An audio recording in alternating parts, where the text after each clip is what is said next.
2024-এর জুলাই ছাত্র জনতার আন্দোলনে শহীদ হয় প্রায় 1400 মানুষ আর আহত হয় 20,000।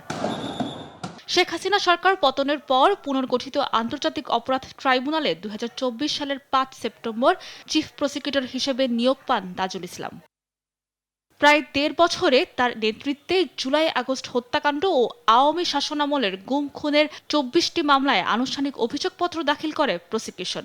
রায় হয়েছে 3টি মামলার, যেখানে সাজা হয়েছে 26 আসামির, ক্ষমা পেয়েছেন একজন। রায়ের জন্য অপেক্ষমান আবু সাইদ হত্যাসহ 2টি মামলা।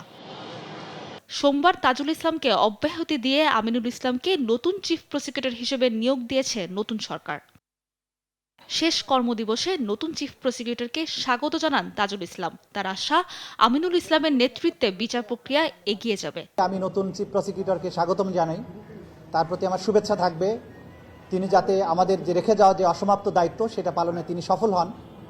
বাংলাদেশের যে গণমানুষ যারা জুলাই আগস্টে রক্ত দিয়েছিলেন, জীবন দিয়েছিলেন, অঙ্গহানির শিকার হয়েছিলেন, তাদের যে চলমান বিচার প্রক্রিয়া আছে, আমি আশা করি নতুন চিফ প্রসিকিউটরের নেতৃত্বে এই ট্রাইব্যুনালে সেই বিচার প্রক্রিয়া অব্যাহতভাবে সুন্দরভাবে পরিচালিত হবে।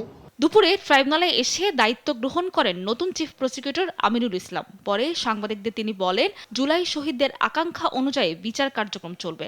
এই ট্রাইব্যুনালে যে সকল অপরাধীরা বিচারের সম্মুখীন, তাদের জন্য সুস্পষ্ট মেসেজ